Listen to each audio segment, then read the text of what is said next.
Okay, we are good. Well, welcome everybody. I think we're going to go ahead and get started. I'm going to try to keep us on time because we have a reception right after this and I don't want to delay everybody. My name is Gene Jones. I'm executive director for a nonprofit organization up in Tallahassee called the Southern Waste Information Exchange. My 30-second elevator pitch is we assist industries, municipalities, state and federal government with waste issues. We kind of act like a matchmaker, a waste matchmaker, and put waste generators in touch with waste users, as well as provide information on regulatory information and remediation. Our organization has taken over the Florida Remediation Conference this year with Mike Eastman retiring. In addition to that, we have been putting on through Florida State University and our connections with the university, the MGP Symposium. And so this particular session is a joint session.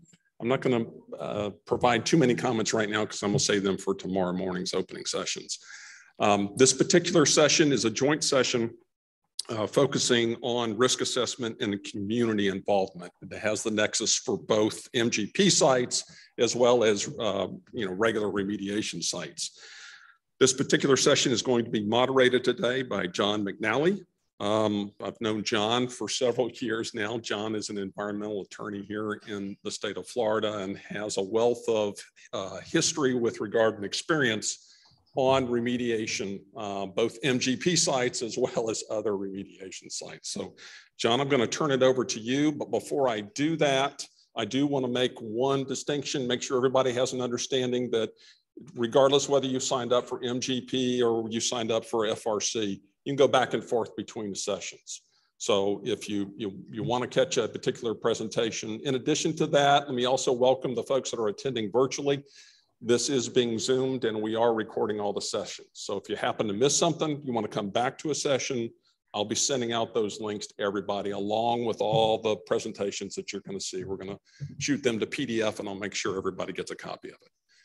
So with those quick introductions, John, I'm going to turn it over to you and let you drive this train and we'll be back in. And don't forget, we have a reception out at the pool deck right after the session is over with. John, all yours, sir. Actually, is this on? Actually, that's perfect because I actually am an engineer too. But and Gene and I have known each other for many years, previously in my engineering career and then law over the past 30 years. And I've been involved in various sites, like Gene said, including petroleum, hazardous waste, CERCLA, MGP. I've done a lot of work in the state programs, but also as Gene said, today's session, although it obviously addresses assessment and remediation of sites, I'm sure those details will be addressed in other sessions. The particular focus of this is in that context is dealing with the regulators and the interested parties relative to sensitivities, whether they're the regulators themselves, the requirements, the public relative to health concerns, buyers, lenders. And so the group that will be speaking today will address each of those dimensions. And it's a very special experienced group. We've got Barry Hersh, who is a professor in the real estate department at NYU. And then we have Dr. Marc Wilkenfeld, who's the chief of Occupational Physician Review and Risk Communication at NYU. And then of course, Chris Teaf, who's been doing this a long time and is an expert toxicologist and addresses the risk assessment. So we'll get into that in a moment. We'll be starting with addressing some of the stigma concerns that are associated with the redevelopment of MGP sites, really any environmentally impaired site. And it applies to brownfields and even your typical cleanup. So we'll get into that. I think Barry will touch upon that component, and then we can get into the other details in terms of the health concerns, the medical considerations, and then the risk component and the communication with the public, whether it's in an EPA context or even a local regulatory context. So with that, I think Barry is connected, and we'll start with Barry. And if we have questions along the way, I'll leave it up to each presenter, whether they want to entertain it quickly or just leave it to the end of each presentation. And then again, at the end of the program, we can exchange any additional questions and answers subject to time. Okay, Barry? Okay, thank you. I am happy to join by Zoom. I'm going to share my screen, but I am really ticked off at not being able to go to the pool party. Drink for you. Okay, can people see my screen? Yes. Okay, so I have been involved in the remediation of brownfield sites for many years. I was first with one of the earliest brownfield redevelopment companies, Davis & Moore Brookhill. I worked on a number of sites, over 100 sites around the country, different kinds. Now, I just recently completed a report on the New York State Brownfields program. And I'm going to start by talking about manufactured gas plant sites in the context of brownfields. And also, as was my introduction mentioned, about the community aspects of it and dealing with stigma and dealing with issues with communities who are dealing with contaminated properties.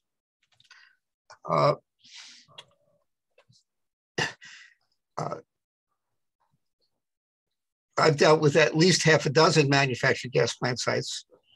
They are very difficult and complex, and I will let the other experts on this panel and in future panels discuss that. But one point is that very few of them are on Superfund sites. They are not designated as national priorities list, as on being on the national priorities list. I will discuss one that is on the national priorities list, but there are many others, primarily because the utility company is almost always involved as a responsible party.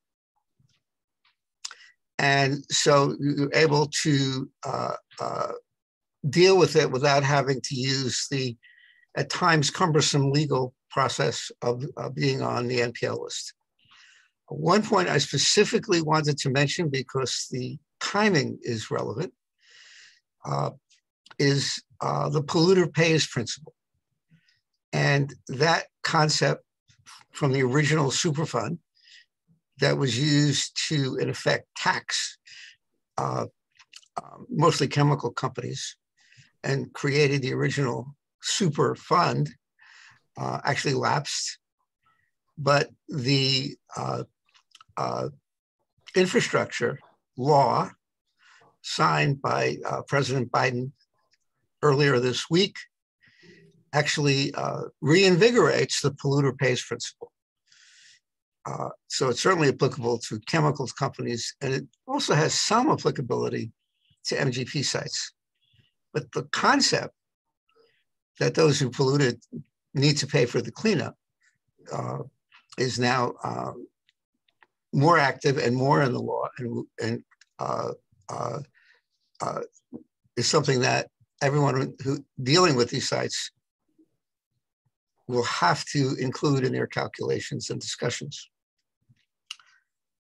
In a broader context, if you talk about brownfields, which the legal definition of which is very broad and includes sites that may be lightly contaminated, the original concept. MGP sites are pretty heavily contaminated for the most part. But one of the things is that MGP sites can indeed, in certain circumstances, be eligible for brownfields financing from both the federal and state governments.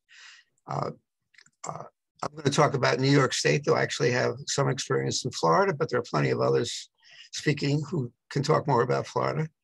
But New York has a very lucrative tax credit for brownfields, which can and has included MGP sites. And the MGP sites are quite specialized. The 450,000 brownfield sites is I could tell you this story, but I don't, the person who created that number is no longer with us.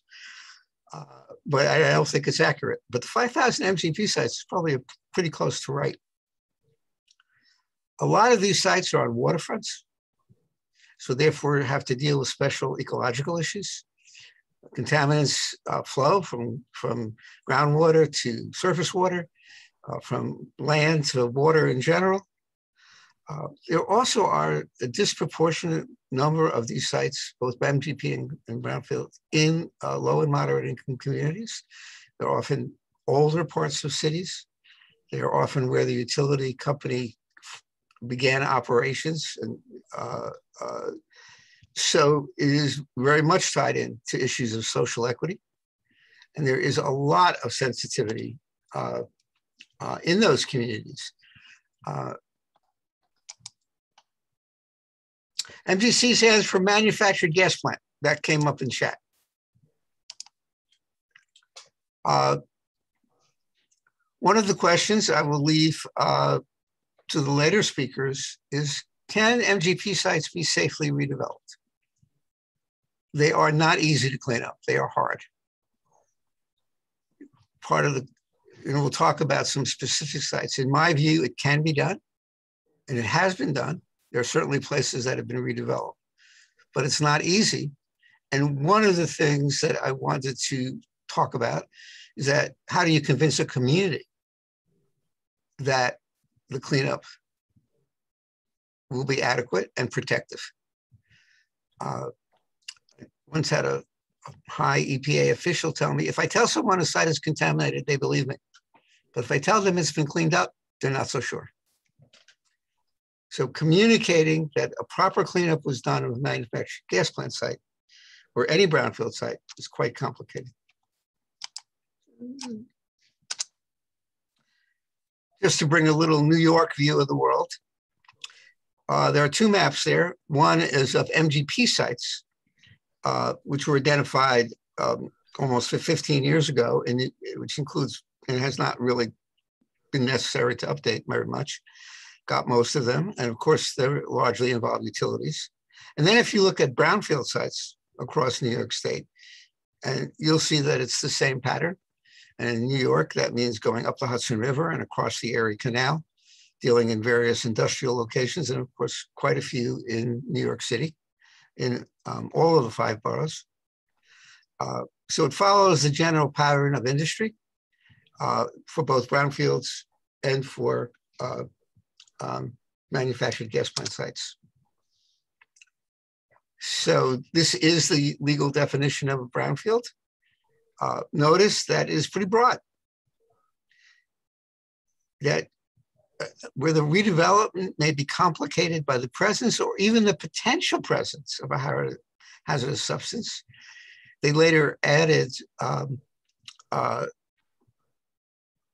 to include, quote, low-risk petroleum sites and mine-scarred lands.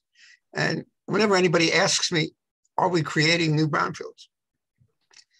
Well, not nearly as many as had been created in the past by corporations and businesses. But when you think about things like meth labs, which are, by the way, very difficult to remediate, of course, those are illegal activities where they don't follow any laws, environmental or otherwise. So it is the cleanup of brownfield sites is ongoing. And I wish we could get all of them, but not this week. So I am a Brooklyn guy, born and raised, now live in Stamford, Connecticut, where, among other things, I serve on a land use board. Gowanus Canal was one of the locations that inspired me to get interested in this. From a real estate perspective, they have come into their own, but it's taken a while.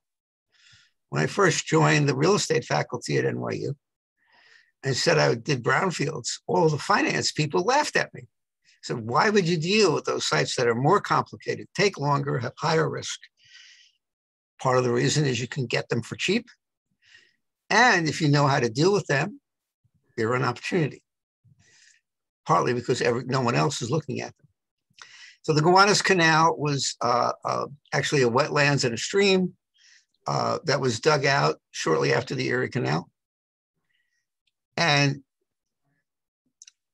it was a manufactured gas plant site run by Brooklyn Union Gas rather than Con Edison, now National Grid.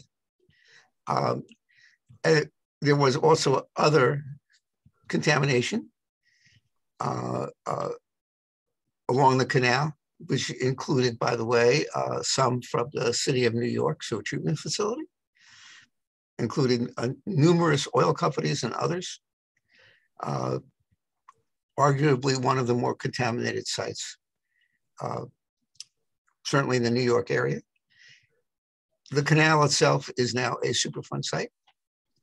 And part of the reason it became a Superfund site was because one of the locations right on the canal was a manufactured gas plant site. And that was key in EPA's evaluation of whether it should be classified as a Superfund site.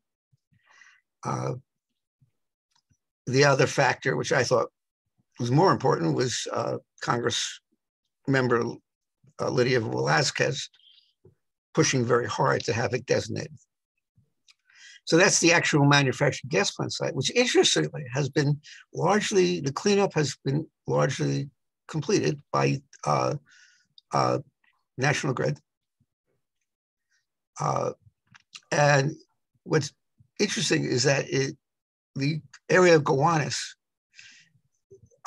which when I was growing up was largely industrial, some dock workers and other residents nearby, has now become hot.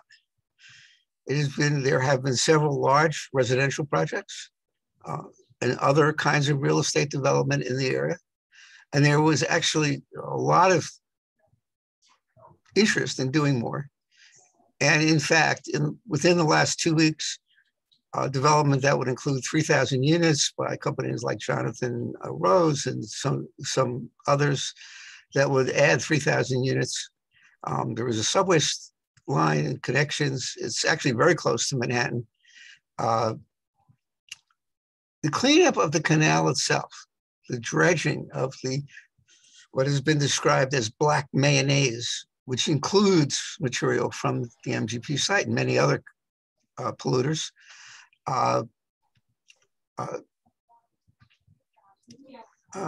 is proceeding. It took a long time.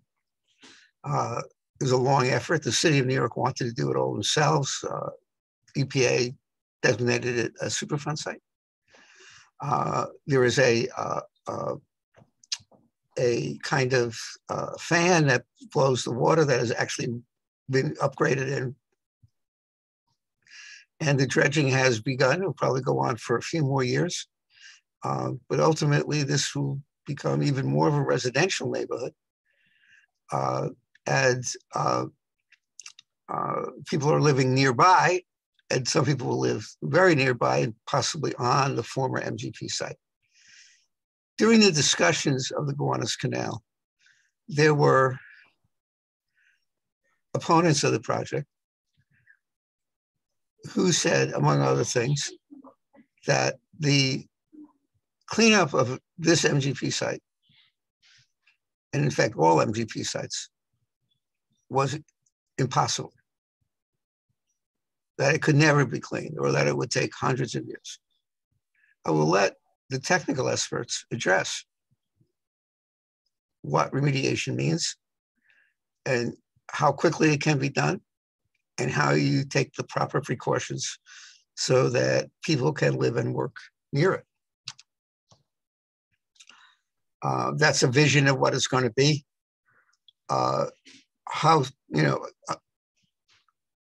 You certainly want to make sure that the remediation is appropriate. But as you can see, there is proposed, and there are projects going forward, projects that are funded. There are some projects that are complete, and there are others that are coming, largely residential around the Gowanus Canal. This building, designed by Frank Gehry for IAC and Barry Diller and Joe Rose, is a corner of it is part of an MGP site. and part of the reason for including it was it was eligible for a New York State brownfield tax credit that was in the range of $15 million. One of the developers, Joseph Rose, who was formerly the chair of the New York City Planning Commission, came and talked to us at the NYU Schack Real Estate Institute. And I asked him about the brownfield tax credit. And his response was, look at that marble. Isn't that beautiful marble? We went to Italy to pick out that marble. There was a reaction, by the way. So they spent a lot of money on the cleanup, probably more than the tax credit.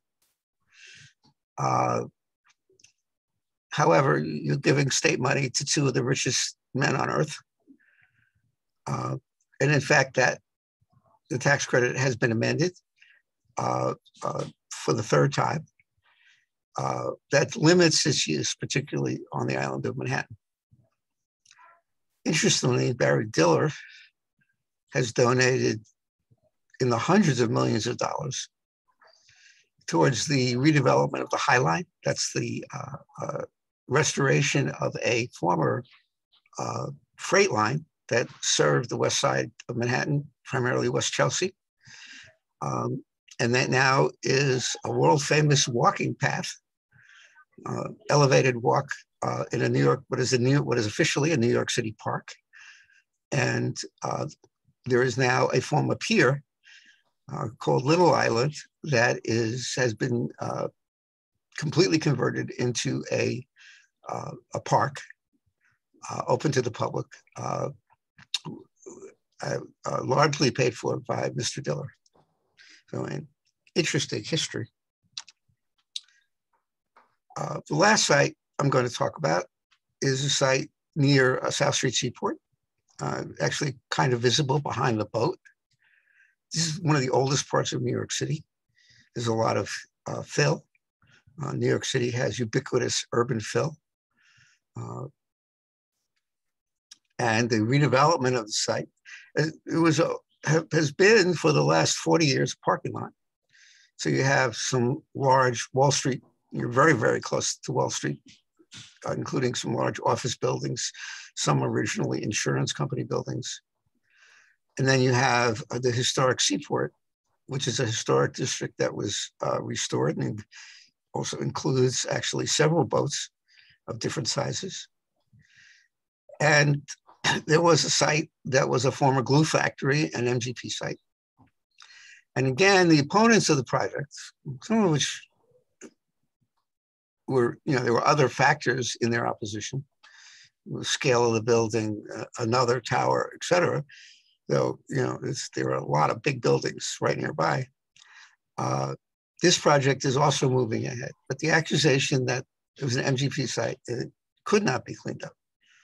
Now, there's going to be a very large building on that site, meaning they're going to start with a big hole in the ground, going down to the famous Manhattan schist to support the structure. So there'll be a lot of dig and haul, the most traditional form of remediation. But that project is also going ahead, and again marks the reuse of a manufactured gas plant site that was heavily contaminated. This is a study that was finished last month that I did with some graduate students here at the NYU Schack Institute that talked about the tax credit program. Tax credit program has been reformed. This is not a small program. Over 15 years, it has distributed $2.6 billion of tax credits, and directly on site, over $17 billion of redevelopment. So it's distributed all around the state, but it has been adjusted. Originally, it's an as-of-right program. One of the interesting nuances is that state tax credits are taxable by the federal government. There are other questions about which sites should be included. They have to be fairly heavily contaminated, but of course, MGP sites often are. The existence of a responsible party still functioning and paying, and the polluter pays principle is relevant. But the program is up for renewal. I think there's a lot of support for it. It's actually heavily used in Buffalo area, mostly industrial sites. It's been used throughout the state. In New York City, its use has been limited to gateways that included affordable housing and development in low and moderate income communities. Interestingly, the amount of projects and dollars of tax credits has expanded. So it is quite different from the federal program. It's actual, compared to the federal brownfields program only, which is about $100 million a year. That is going to be increased under the new legislation. So part of the point here is that MGP sites, manufactured gas plant sites, are brownfields, are a kind of brownfield, and should consider them that light. So that is, my final closing comment is that the question of how you get these sites to be reused, how you explain that to the community that the remediation will be successful and will be protective of health and the environment is really what this kind of project is all about. And it's not easy, but they can be done. So with that, thank you. And I will turn it over. Barry, thank you very much. If there's a couple of questions, first of all, I think that's raised and touched upon a number of the associated contamination and cleanup challenges involved. And I might just I think it's appropriate to add in Florida, there's many similar programs, obviously brownfields and petroleum cleanup programs. And even though many have been long closed since they first opened in the 80s, it still is possible to get into the petroleum programs in certain limited circumstances. And then there's the dry cleaning program, there's voluntary cleanup tax credits. So all these tools are what can be used to overcome some of the difficult burdens. I don't know if there's any questions right now. If there's any questions that anybody might strike anybody's mind just to address now. Yes. I had a question about the real estate project he showed first. And the question is, given that you have substances that might be lighter than water from a gas plant, when you do a remediation plan, do you take that into account in determining not only what you need to do today, but what you will need to have in place in, say, 30 years? For example, if you put concrete or asphalt over a certain area, the materials might float up to that and then get concentrated against an impermeable surface, for example. Yeah, there was an extensive set of studies done on the Gowanus Canal by EPA and some specialist contractors.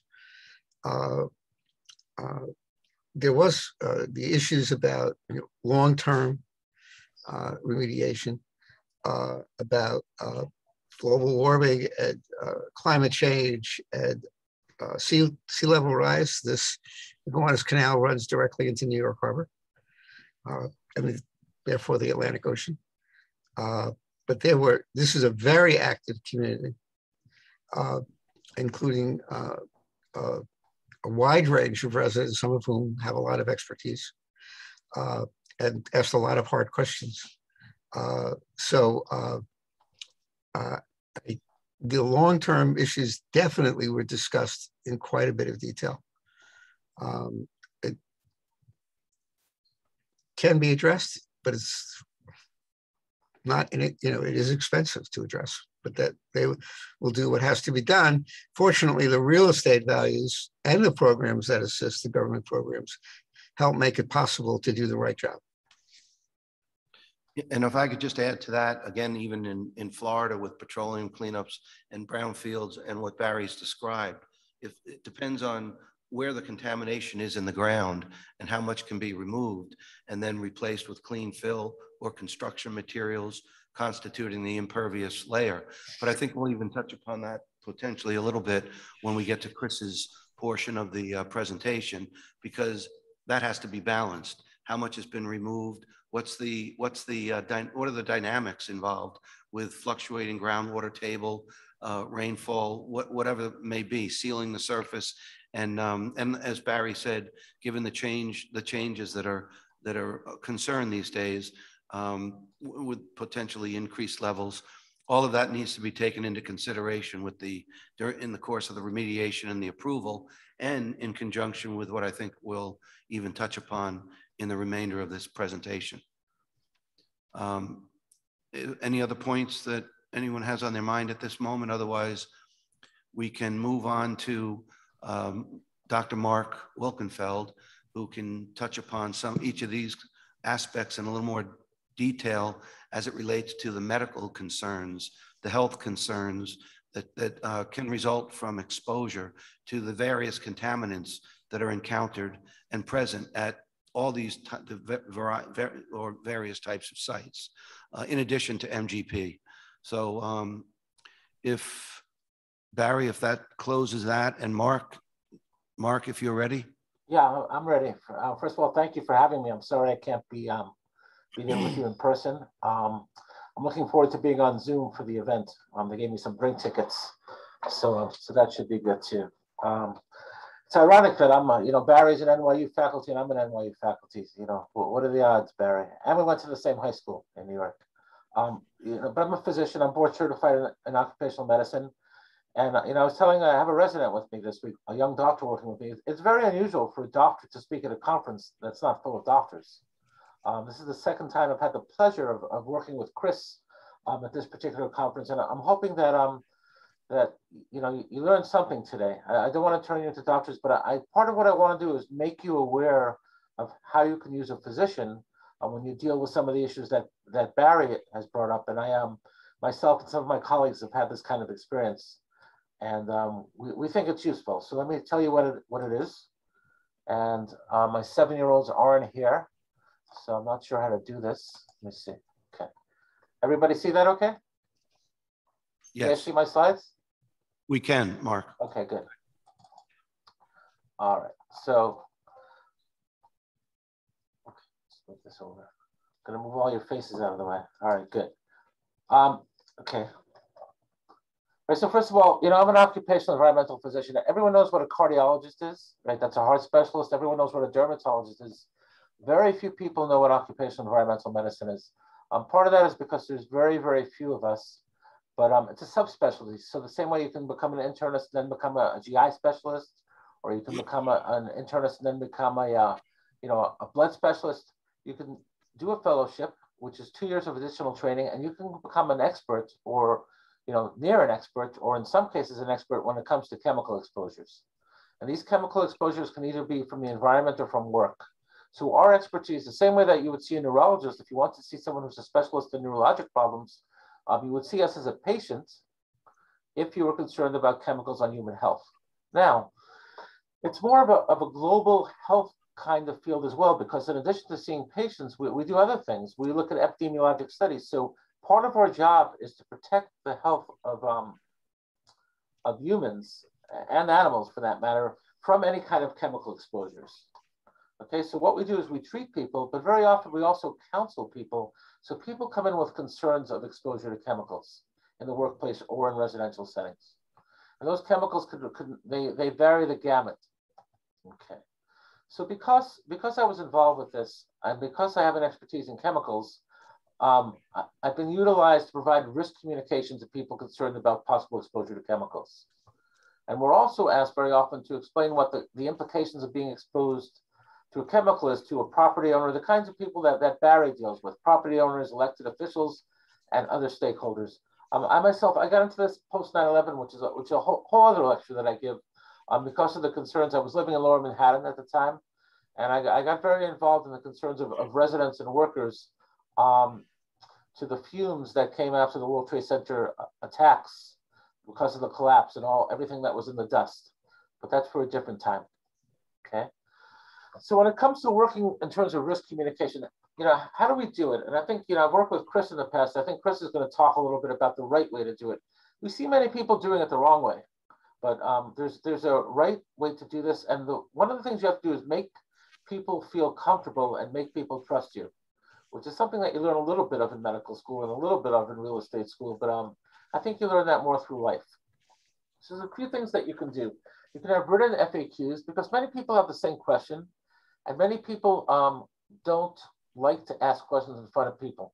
I find one of the worst ways of doing this is to have a big room full of people, right, and present as Barry would to the university students or as I do to the medical students.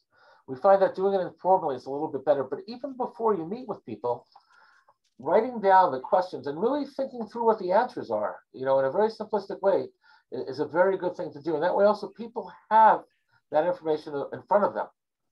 Okay, we can meet, and we've met in the past with elected officials who have many, many questions.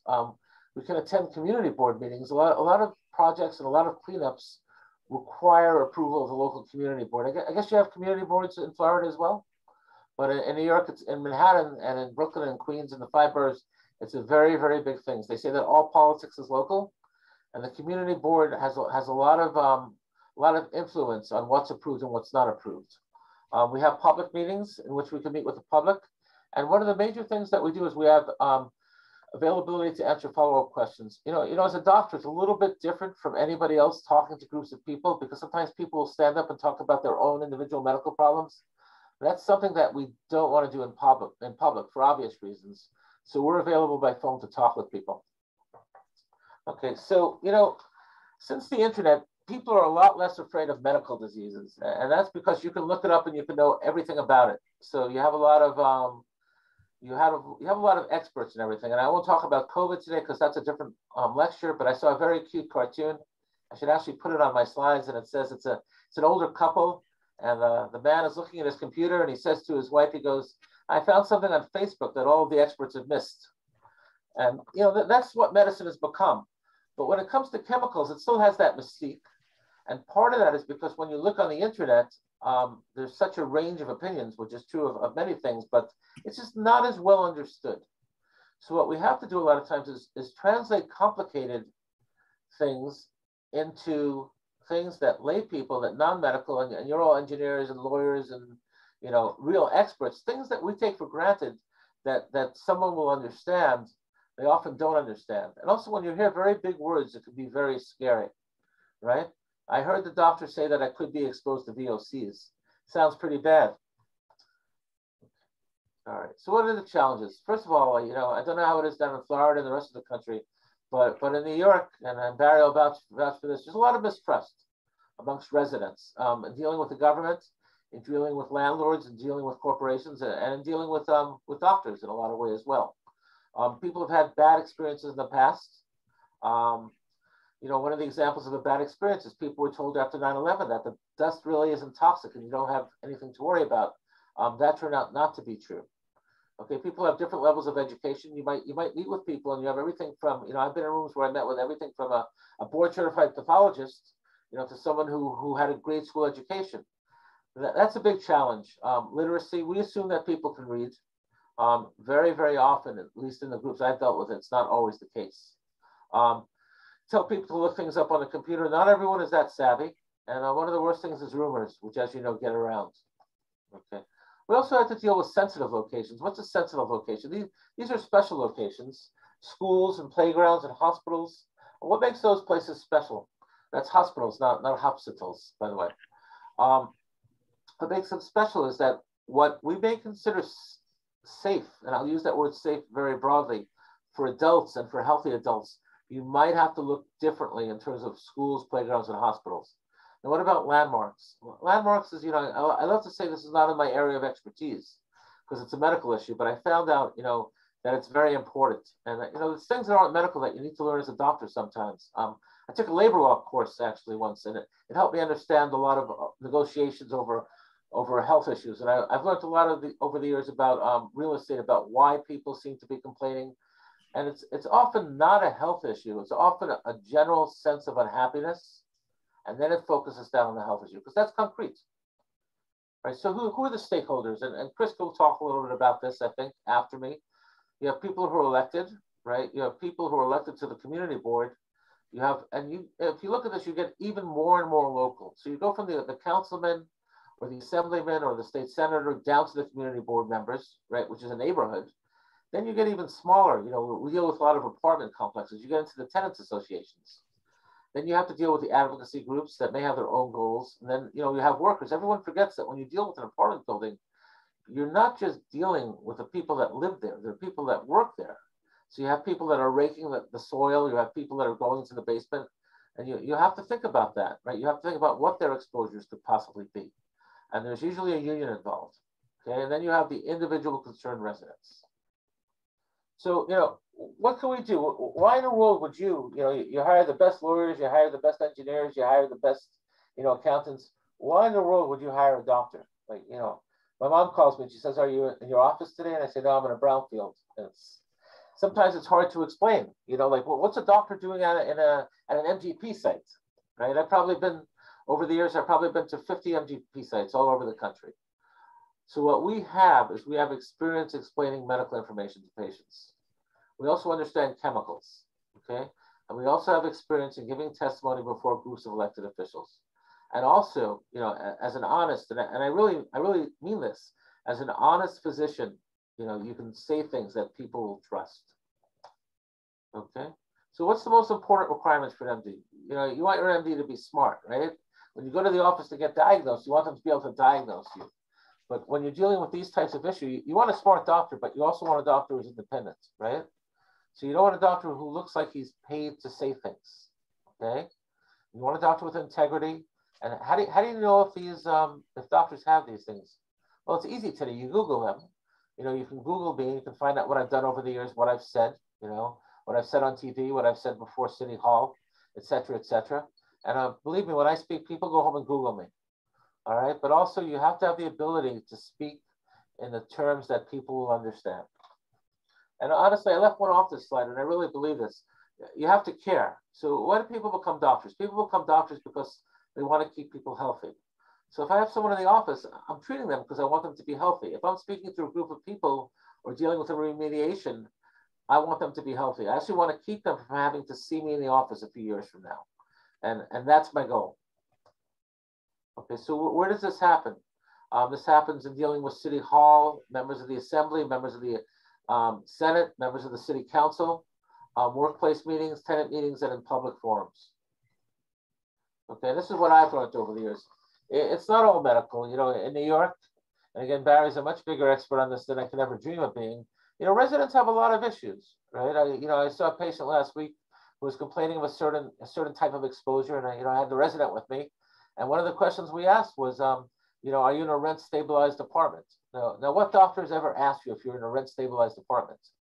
Okay, because someone in a rent stabilized apartment may have a bigger fear that something is going to be done to get them to move out. So, you know, there's things that we have to find out that are not medical. And again, I learned this over years, okay?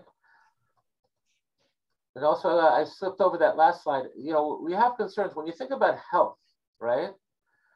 Think about people's health. You also think about their financial health. So people are always worried. And, you know, I had a place in Manhattan for a long time, or I have a place in Manhattan.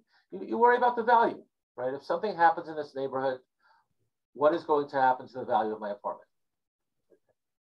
So what do we deal with? We always deal with facts, right? So what are the facts when it comes to MGP or brownfield exposures? For a chemical to be there, and I always knock on a table. What's that table? Well, in my office, it's plastic. What's plastic made out of? Plastic is made out of some pretty nasty toxic chemicals, right? Okay. Can it hurt you? No, because it's there, but there is no exposure. Now, if you're in a room and the plastic is set on fire and you're inhaling the fumes, then you're exposed. But that's different from being in the room when it's not burning, when you have no exposure. So we have to think about the exposure routes. How can a chemical get into your body? For a chemical to get into your body, there's basically only 3 ways it can get in, unless it's injected into you, which, you know, we don't really see that happen. You can breathe it in, you can swallow it, or you can get in through the skin, okay? We also have to realize that chemicals are everywhere and are not always toxic. So what are the health risks? And, you know, we wrote a paper about this with one of the big utilities in Manhattan a while ago. You know, what are the health risks of living near an MGP site? So there's been tons of studies, and I'm constantly reviewing the studies. And epidemiology, you know, people may not know what it is, so I'll try to explain it to you, or I will explain it to you. Epidemiologic studies are when you look at large groups of people, okay? So you can look at large groups of people. This has been done. You can look at thousands of people living near a particular site and see whether their rates of diseases are higher than in other places. So the question is, what you want to look at is, are there papers that show health effects that have been reported due to exposure to MGP remediation sites? And what were the circumstances of any reported health effects in the literature? Okay, so, you know, Chris may talk about this a little bit. There was a site in Illinois where there's a question of increased rates of cancer. And if you read through all the papers, it seems like some people might have climbed over the fence and actually played at the site and had much more exposure than usual. But once that was in the newspapers, that there was an increased rate of cancer at this particular site, you know, people became very scared and said, well, if there's an increased rate at that site, maybe it's increased at my site as well. But again, each place is unique, right? And you have to think about the chemical, and you have to think about how much exposure there is. Okay, and remember this is very important. Anyone can Google, okay? Anyone can find out, become an MGP expert. People don't know how to sift through the information though, okay? You need to be factual. And even when people ask, you know, I always say there's not a dumb question, right? People sometimes ask questions that you know, and we see this today with a lot of different diseases, they have concerns that don't make any sense, but they need to be addressed, okay? You have to speak slowly. Hardest thing for a New Yorker is to speak slowly, right, Barry? You have to speak slowly and factually. You have to speak in simple and plain terminology, and you have to build trust. It's not a one-time relationship. Okay, the other thing is you can't please everyone. People have political agendas, people have economic motivation, and there's also historical issues with government agencies or other entities over different things over the years. Okay, so you can't go into this trying to make everyone happy. You can tell the truth, and also working with companies that do everything possible to make sure that what's being done is safe is really the key. And those are the only kinds of companies I've worked with over the years. And I'm sure that everyone in this room feels the same way about this. Because, you know, what do we ultimately want? We want people to be healthy, right? Okay, so to find the facts, you look at acute effects, you look at levels, you look at air monitoring, you look at exposure pathways, you look at risk of exposure, and you look at symptoms. It becomes hard different times of year when people have allergic symptoms, and they might have symptoms that they might relate to the process going on. And that's why it's important to have these public meetings. Same with chronic health risks, right? People, you say chemicals and people are always scared they're going to get cancer, right? And if you mention a VOC or you mention, you know, a chemical, they'll look it up and they'll see it causes cancer. So that's why, again, it needs to be explained very, very properly. We need to focus on the levels, the routes of exposure, and whether someone, you know, you'll hear a lot that you're in a building and my uncle had this, and then my cousin had this, right? So having a disease is not the same as causation. So what we need to do is we need to look at the facts. Testing that was done and what were the results. This is very, very confusing. It's still confusing to me. People say what level of a chemical is safe. And I saw some of our colleagues from New York State are on the line today. So you have the state levels that are safe, right? State Department of Health. Then you have the EPA, then you have OSHA. And they can all be very, very different. So what's the bottom line? The bottom line is that chemicals are everywhere, levels are important, and routes of exposure may be more important than the chemicals that are there. And we talk about relative risk. What if someone is sick, right? We have common conditions, we have causalities, and we have selection bias. And then we have that ultimate question. You can't be sure that I'm not sick because of the exposure. That's the toughest question to deal with. And people who are sick, you know, they're in a certain vulnerable place. All right, so for myself, I've been on dozens of sites throughout the US, always the same procedures, the same message, many, many meetings. And, you know, when I say no failures, I mean that we've never, you know, everything has always gone smoothly. And I think, again, I give credit to the utility companies that I've worked with over the years in terms of being very honest and very forthright and very transparent. If I had one word to sum this up, I would say you need to be transparent. All right, thank you. And I think I'm right on time. And again, I'm sorry I can't be there. The last meeting was Atlantic City. and I was able to be with everyone in person and have a beer. And I'm really sorry. And I'm hoping to meet you all in person. You can get my contact information. And if you have any questions, you can always, certainly you can ask questions now, but you can also always call me and get in touch with me. And I'm looking forward to seeing you. And thank you for your attention. Marc, thank you very much. And I think given all the comments from Marc and the perspective, touching upon the wide variety of elements that are involved in this, I think it's clear to see that if you then started speaking in specific medical terms, how scary it sounds, and you've got to take all that information and process it through all the communications and perspectives that you just described. And I think that's another layer of fear and challenge that's involved.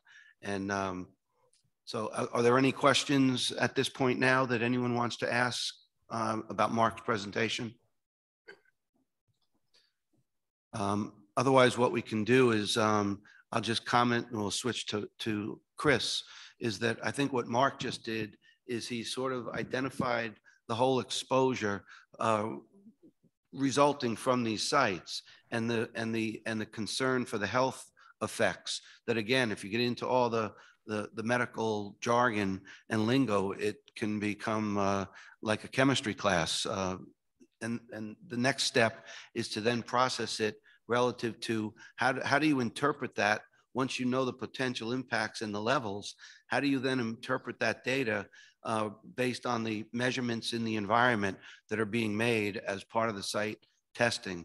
And that's, I think, the other half of the equation, or another part of the multi-sliced pie that Chris will get into. Is this microphone on? No. It is now. Okay, thanks. Appreciate it.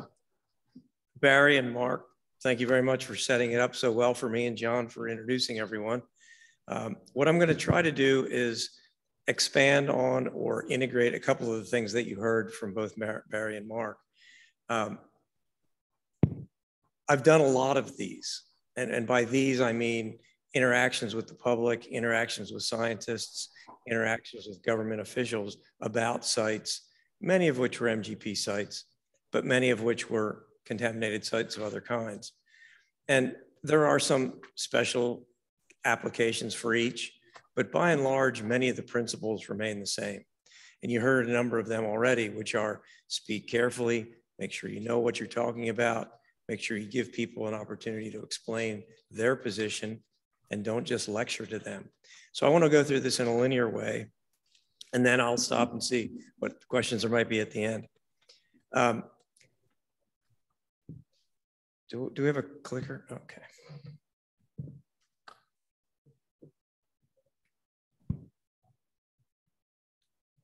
Okay.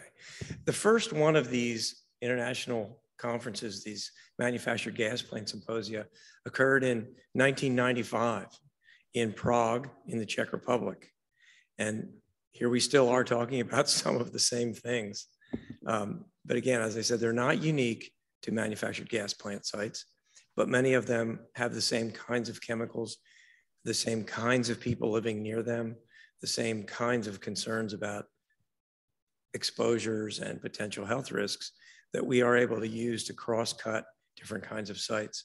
But I think it's really interesting to say here we are 26 years later, introducing some of the same subject matter that we talked about 5,000 miles from here.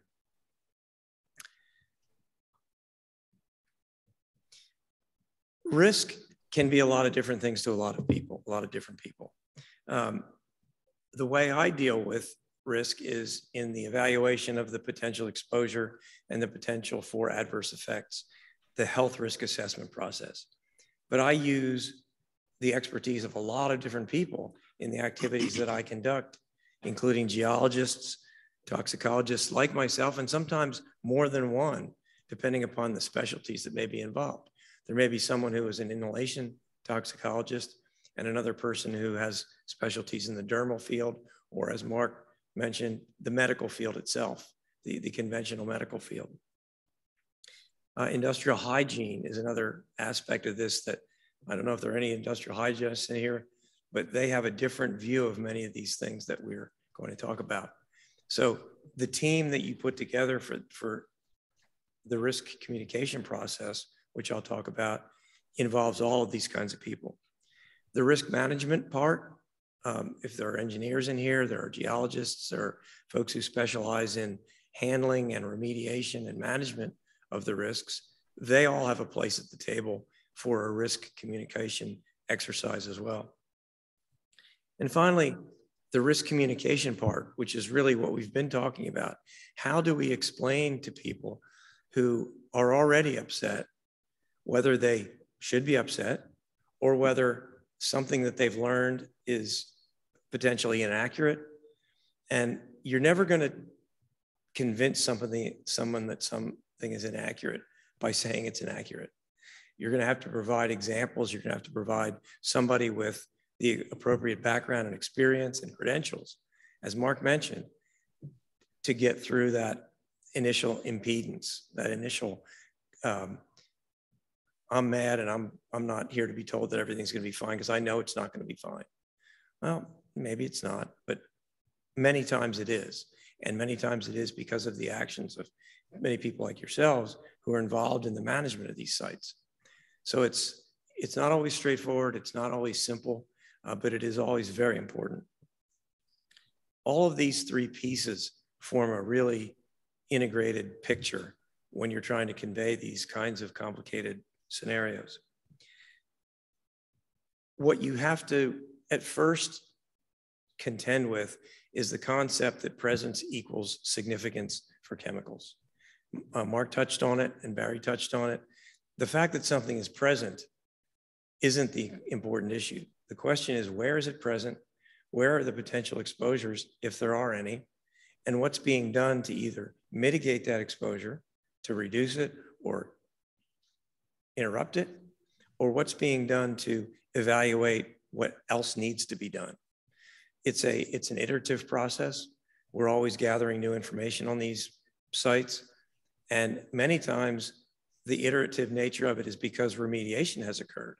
So while you had a set of circumstances that applied at one time period, as the process goes forward, you have better characterization, better remediation, better engineering, and better removal. The situation can change dramatically. And that's why you may find yourself in front of the same group of people on more than one occasion, explaining to them how the situation is evolving. And that's a very important part of the process. It seems obvious, but depending upon your orientation, it may not be obvious. There is sometimes a view that, you know, I'm from the government, I'm here to help, or I'm a toxicologist and I'll tell you why it's not going to be fine or why it is going to be fine. Get over that. Get over that. Listen more than you speak in many of these circumstances. Listen to what the concerns are and see if you can address them specifically, as opposed to coming there with a prepared set of comments that are going to address what you think are their concerns. So you need to do it in the right sequence. I see I've talked a little bit farther along than I meant to. This is a real good, tangible example of the interaction between these different steps. Risk assessment is the toxicology, it may be the environmental fate, the movement of these materials in the subsurface or groundwater or the air, and how those influence potential exposures. That's me, or that's Marc. And then the risk management part of it is often the geologists, the engineers, the hydrogeologists, the regulatory folks, all of whom have different roles to play in how these risks that we have identified are managed and controlled. And the real important part of this, it turns out, we didn't recognize this years ago when we started trying to deal with some of these sites, is the risk communication part. The people who live next door or down the street or wherever they live, maybe they work at a facility next door that's an industrial plant, but it doesn't handle the chemicals that are present at this MGP site or chlorinated solvent site or former service station site. So all of these three interact. And depending upon the site, one may be more important than the others.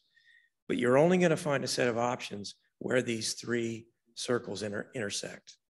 You've got to find yourself in the sweet spot between understanding the site, understanding the risks, understanding the options to control the risks, and how you communicate that information to a group of people who almost certainly came there already mad or already upset or already concerned. So they didn't come in and say, so tell me about this site. They came there with a preconceived notion or notions about it. And you need to understand what it is they think happened or has happened or is happening so that you can provide additional information to them. They may go away, take that information, absorb it, and come back with additional questions at another time. You're never, well, I can't say that. You're very unlikely to do this one time for a site. It just doesn't happen that way. Now, for the health risk assessment part, again, just to reiterate, this is the objective evaluation of what chemicals are present, what the exposures are, and what the potential risks are. We need sampling data. We need to know where the materials are, how much is present, and what media they're in. We need to have medical information about acute and chronic effects of these things so we can answer people's questions. But it's always based on the exposure, the chemicals and the exposure. Simply put, if there is no exposure, then there's not a risk. If you isolate the contamination, you may buy yourself some time because you have interrupted the risk pathways. That's an engineering consideration. Very often, that's an important initial step in order to get the time you need to convey this information to the public. Risk assessments can be conducted forward. That is, give me a set of circumstances and I will explain to you what the risks are, either carcinogenic or non-carcinogenic or dermal or inhalation. And they can be conducted in reverse, where we know what our target risk level might be, 1 in a million, 1 in 100,000, or what the non-cancer hazard index goal is. And then we can develop sets of circumstances that achieve those risk goals. So forward is calculating what the risk is. Backward is calculating what is the acceptable risk and working backwards to the set of circumstances that in a remediation strategy will achieve that. The assumptions drive the process.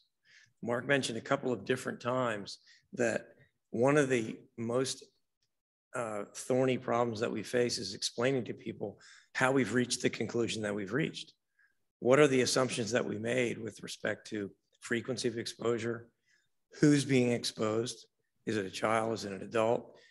What are some sensitive subpopulations that we have considered? And often your dialogue with the community or with knowledgeable individuals may yield additional information that allows you to refine the risk process. So it's almost always a two-way street. And then finally, calculating the risks can often be easier than explaining them. I mean, we do what we do. We sit at the desk and we calculate what we think are acceptable sets of circumstances. Explaining to people what those are and why we believe them to be acceptable and why they should understand that is the hard part. It seems like you should be able to do it more easily, but you can't. And again, it's all, very often it's an iterative, repetitive process where you may end up meeting with the same group of people. Sometimes they're established stakeholder groups. Sometimes they're just the public that comes to a meeting. I'm going to say later on, but I'll say it now. This is not the way to hold a public meeting. You don't want to have somebody standing up at the front telling people how things are and how they're going to be. It doesn't work. It seems like it would work. It's real efficient if you're trying to set the meeting up, but it very rarely works. It needs to be interactive from the public standpoint as well as from yours. Marc mentioned a couple of these aspects, critically important. These are principles upon which the risk communication process is based. Knowledge seems really obvious. Trust seems pretty obvious. Empathy, And then finally, previous experience or your presentation experience. Which of these, I'm cheating a little bit, which do you think is the most important when you're dealing with a public audience that's irritated and bothered and scared and nervous and angry? Trust and empathy are really two that you just cannot, you can't appear non-empathetic. You can't appear to be doing what I'm doing, which is just telling you how it is. You have to be able to listen to these things, listen to these comments, listen to these angry people, and try to figure out how best to address those questions or comments.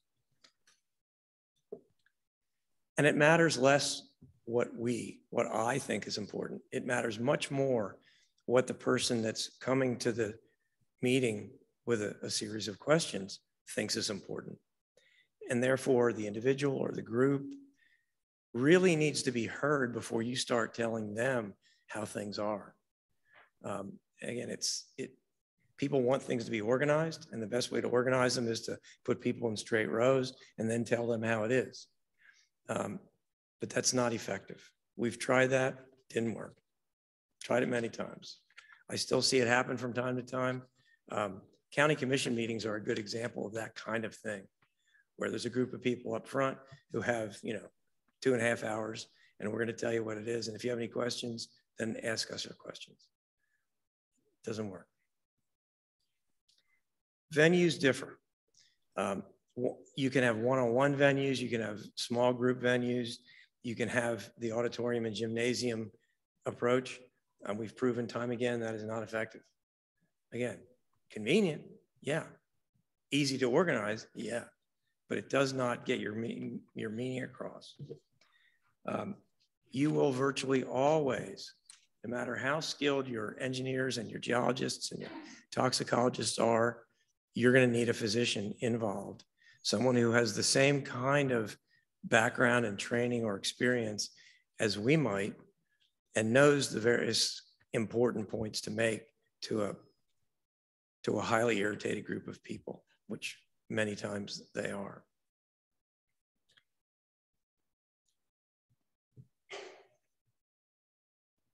To reiterate a point Marc made, in addition to trust and empathy, honesty and accuracy are crucial.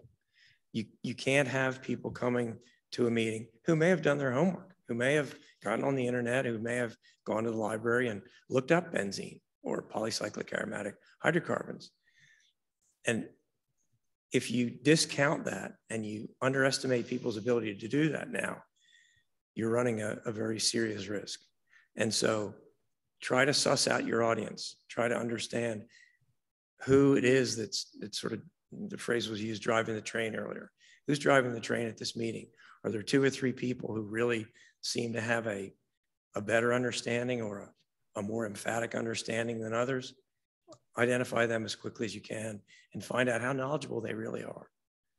Some of them are. Some are very knowledgeable. You may have physicians come to the meeting. You may have engineers come to the meeting.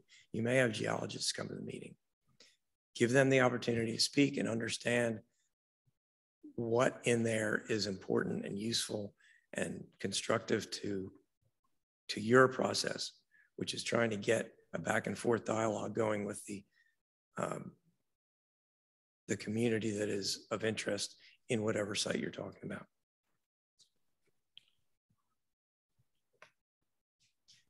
So the one on the left seems effective, the upper left.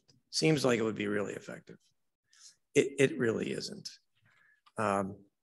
What's much more effective is to have what we now call, for better or worse, public information sessions, where we may have a room that's this size, but we'll have 6 or 7 information stations, a geology station, an engineering station, a remediation section, maybe that you can get the public health director to come and speak about what they're doing with the site. But you want to get people apart so that they can be focusing on a specific subject. Again, whether it's geology or engineering or toxicology or air emissions or air modeling or the public health department. You want people to be able to speak to an expert ask that person a question and get a straight answer without having to be embarrassed about speaking in front of a large group of people. It also gives you the opportunity to speak directly to people. And sometimes the anger and the irritation evaporates when people are clearly being listened to in a small group. Many people don't feel comfortable speaking in front of a large group. It's easy to say, well, too bad, that's what you have to do. No, it isn't. It isn't really that. You don't really have to do that. These smaller groups are much, much more effective. They're a little bit more inconvenient to organize, but they're by and large much, much more effective. And they should have some video or audio or graphic material that people can look at and point to, show them maps of the site, show them air quality data graphed rather than in tabular form. I mean, all of these things, once you see them work, you realize it's the way to go. But because we tend to get tied up in our own disciplines, very often we'll say, well, just look at all these tables here. This all here, it's all here. No, most people don't want to do that. And you know, frankly, that's probably not what they do for a living. And they don't know what all those numbers mean. And if you try to do it in this kind of an audience, it's ineffective.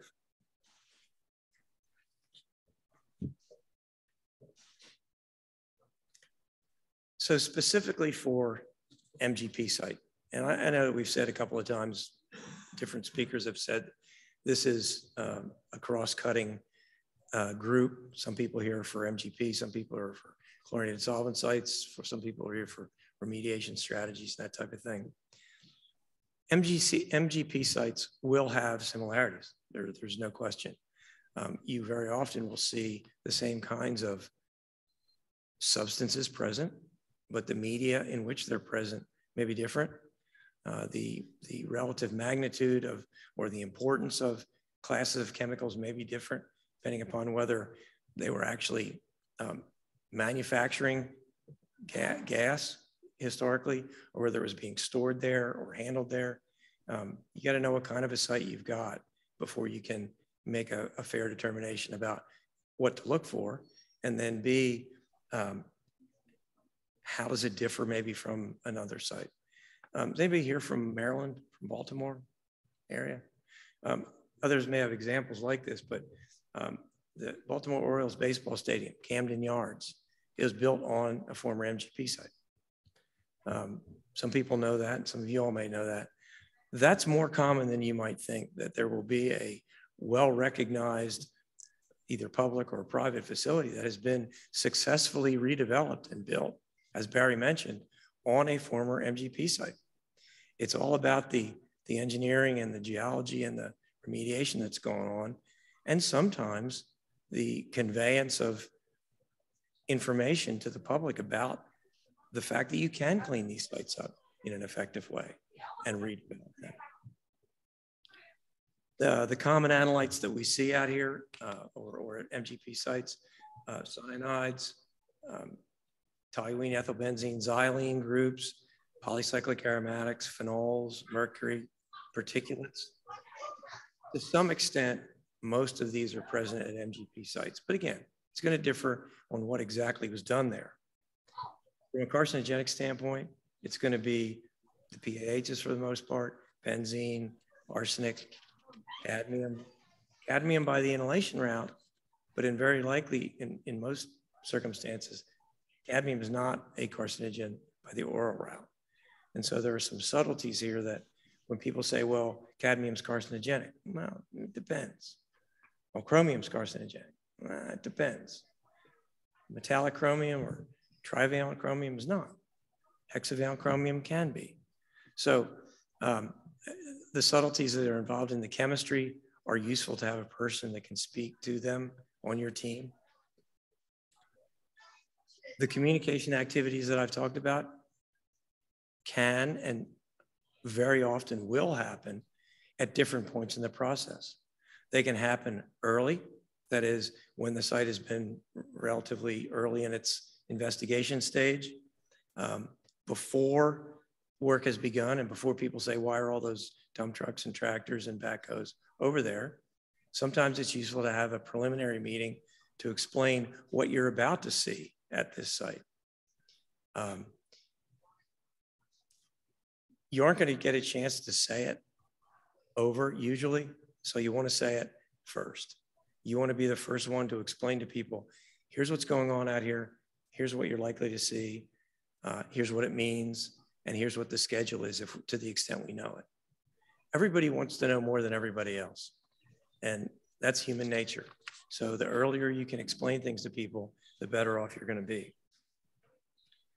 During the process, during the investigation or the remediation process, risk communication is crucial because there will be complaints that will arise, and trying to make sure that people know how the situation changed as we learned more about it, what the dust in the air means, what's being done to control the dust, what are we finding in the soils or the groundwater at these sites. This is all crucial information that has to be presented in a straightforward and accurate way to the people who are likely to show up at these meetings. And then after the process finishes, and this is often a litigation related question, explaining to people what has happened and why Camden Yards is now built on that site and it's safe now, and here's all the engineering that went into that, is a crucial part of the process.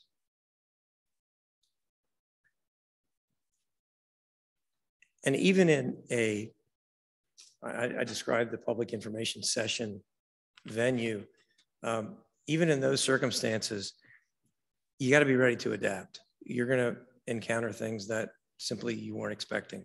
A group of people may come and say, well, didn't you know that after that was a manufactured gas plant, it was a fertilizer manufacturing facility. And so you may have other considerations that weren't immediately apparent. Many people, often people will know more about the site than the initial investigators do. But being adaptable is really extremely important. The situation will change, the people may change that you're having to interact with. Some people may come to the first couple of meetings, get the information they needed, you may never see them again. And then you may get a different group of people who are asking the very same questions that the first people were asking, and you've got to answer them all over again. You can't say, well, go talk to Bob. I already told him. Too bad, I want to know it myself. I touched on some of the chemicals of interest for MGP sites. Many of these are equally important at other sites of this type, other types of industrial or agricultural or commercial sites that have the same kinds of chemicals. You can have both health-based concerns or considerations, and that's when I talked about carcinogenic or non-carcinogenic endpoints. You can also have aesthetic considerations. Some of the volatiles have odors that are detectable and arguably objectionable. Some of the amines can have some pretty powerful odors as well, the nitrogen compounds. The cyanides are an interesting group. There's a couple of examples here. We see them at MGP sites pretty frequently, but they can differ depending upon exactly what process was being conducted there. And so when people say cyanides, that's like saying PAHs. You got to tell me which one it is now. Which cyanide is it? Potassium cyanide, hydrogen cyanide, some other much larger cyanide molecule that has much lesser toxicity because it is such a large molecular weight molecule. So saying petroleum products isn't useful to a petroleum engineer. You have to tell me which ones. And at an MGP site, it's much more important to know precisely what's there often than exactly how much is there. I've mentioned particulate matter a couple of times. That's a twofold problem.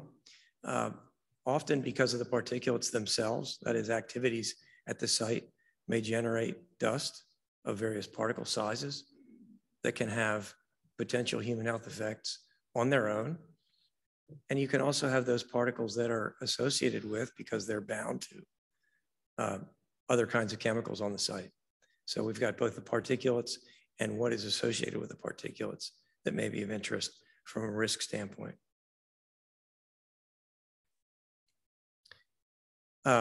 If there is a group of substances that we see more frequently than others at MGP sites, it is the polycyclic aromatics. I think if there's something that the vast majority of people in this room came here knowing, it's probably that.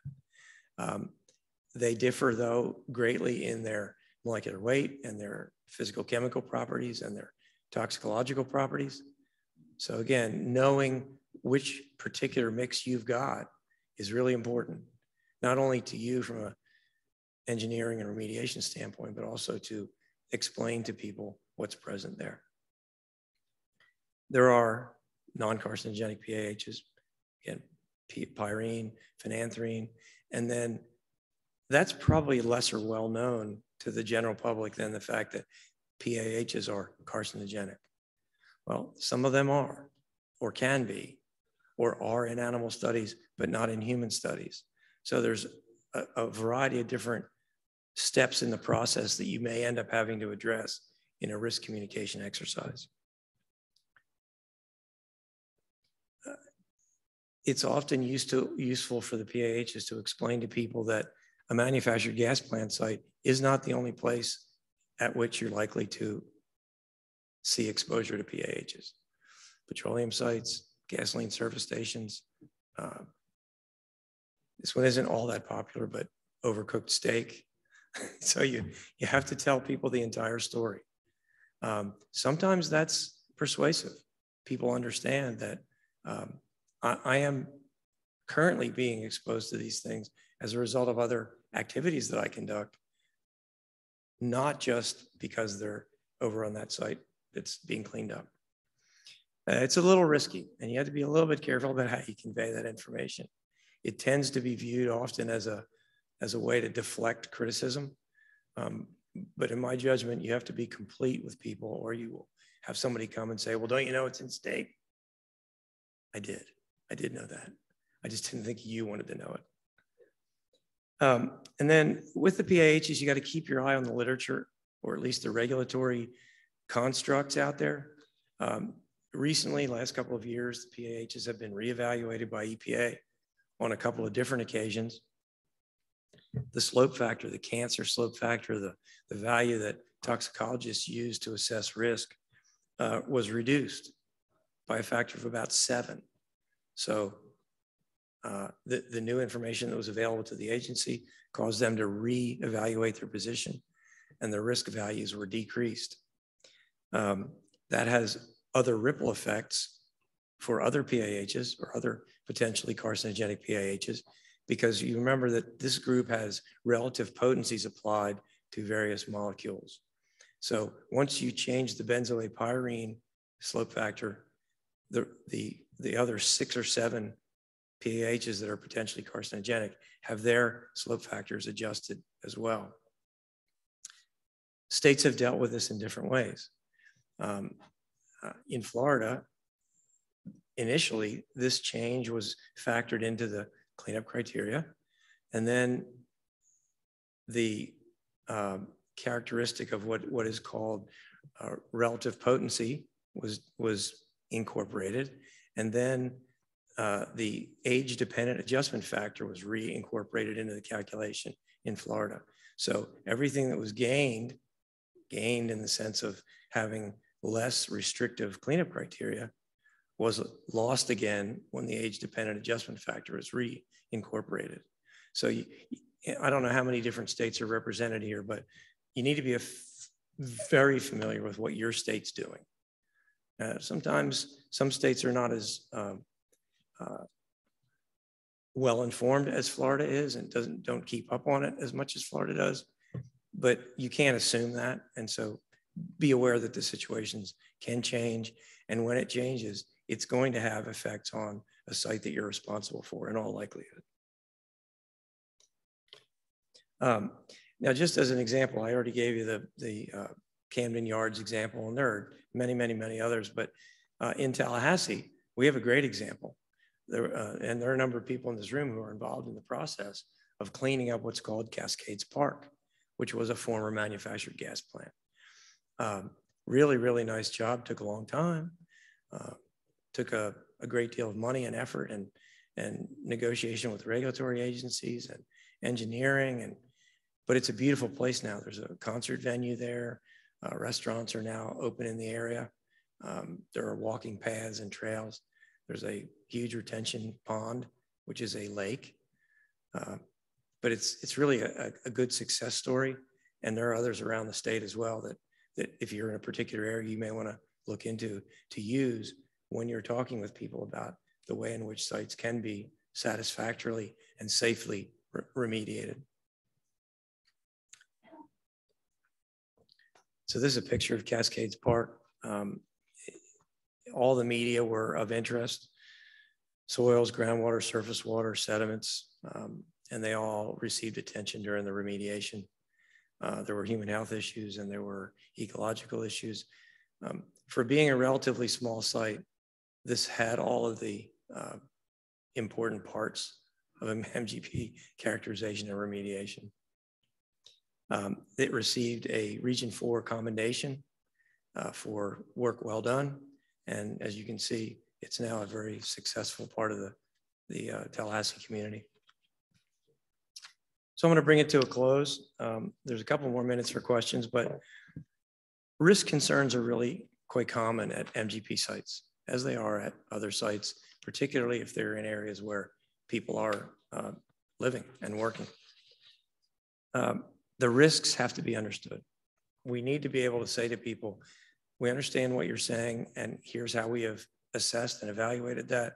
Here's what the risks are or are not, and here's how they're being handled. And then what other questions might you have? Fair and accurate communication is critical. It's absolutely critical. And it's going to require more than one discipline. This room probably has all of the disciplines that one would need in a situation like this, from a scientific, legal, public presentation, regulatory standpoint. You're going to have to interact with all those people, and identifying them early in the process is very good. If there's one thing I want to convey, it's that talking is less valuable than listening in these circumstances.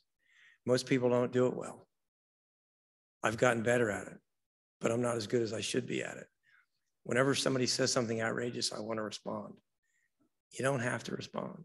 Just because someone says something to you doesn't mean you have to say something back to them. Straightforward and accurate. Seems obvious. It isn't always obvious. I said really early on, you're not going to get two chances at this. You want to be, you can't lose your audience for having not done one of these various things that either Barry or Marc or I have said are really important. You got to think your way through the process and be ready to answer the questions in advance. And then I guess the last is that, well, not the last, you're gonna encounter resistance and hostility. Embrace it. It's not going to go away by you ignoring it or by pushing back on it. You're going to encounter it. And then last, small groups are better than large groups for this kind of information. I think that it's easy to say that, and people will say, well, of course, but it isn't always obvious. Oftentimes, and we know this from EPA public meetings that were held in the past, or DEP, or ones that I've been involved in, where there was a set of talking heads across the stage up front, looked like me, and told you how it was going to be. Doesn't work.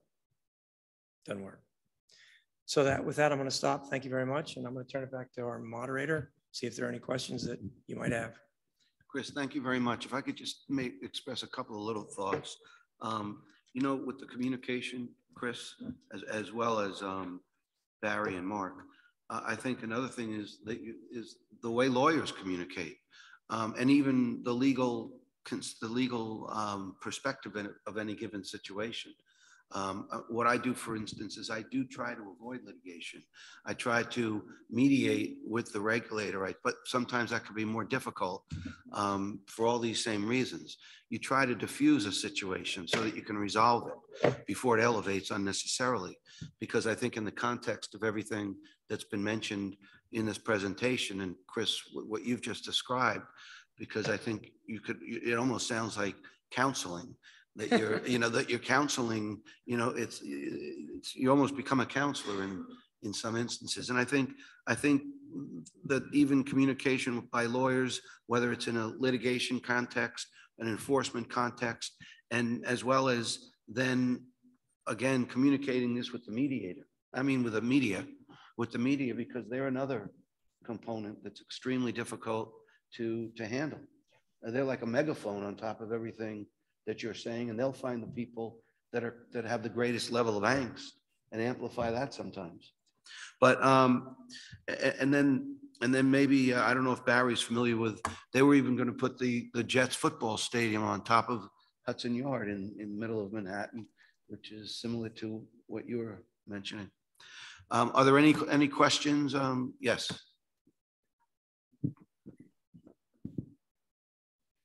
I wanted to make two comments, I guess, sort of questions. The first one was just a comment on your slide on what it takes to communicate risk successfully, not tongue in cheek, but with some belief in it. You need to hire somebody who's charismatic to do it, because what you were describing were rhetorical techniques, the techniques of persuasion. People don't have enough knowledge of what you're talking about to be persuaded. They don't want to be persuaded. They want you to make them believe, and that takes charisma. And the second comment I wanted to make was that what you described in terms of small group meetings and all, that's very 20th century. If you want to know what motivates public opinion now, you have to go into the cloaca maxima, which I'm referring to as Meta or Facebook or other social media. That's where everything is. That's where faith is cultivated these days. And if you're not using social media or doing like some of the people who really want results, hiring what are referred to as motivators or influencers, what you're doing is like 1 part out of 10 of what is going to get this finished in a timely way. And unfortunately, that's just the way it is. The newspaper in my county went defunct and is increasingly irrelevant, but people still read it to find out what they want to ask about on Facebook. It's just amazing. That's ironic. Things have changed. And that's the way, no, that's what's going on now. And this rhetorical process just isn't relevant anymore. So sorry, I had to say that. There's a lot of new tools. Come on, man, we're old. Any other thoughts, questions? Well, I just want to answer your question. The Jet Stadium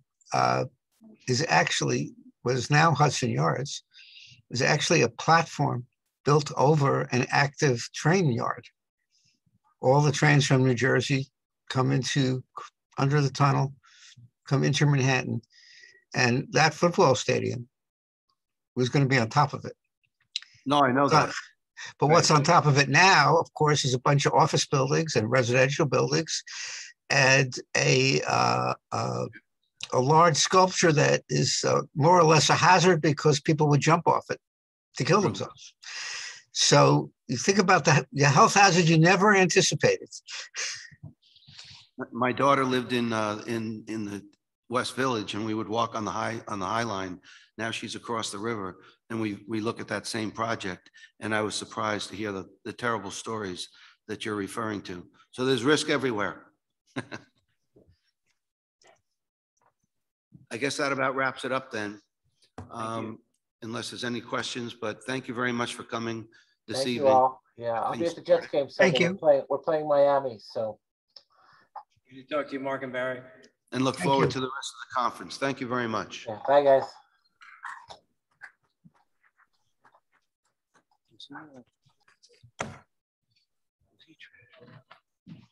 Trashy?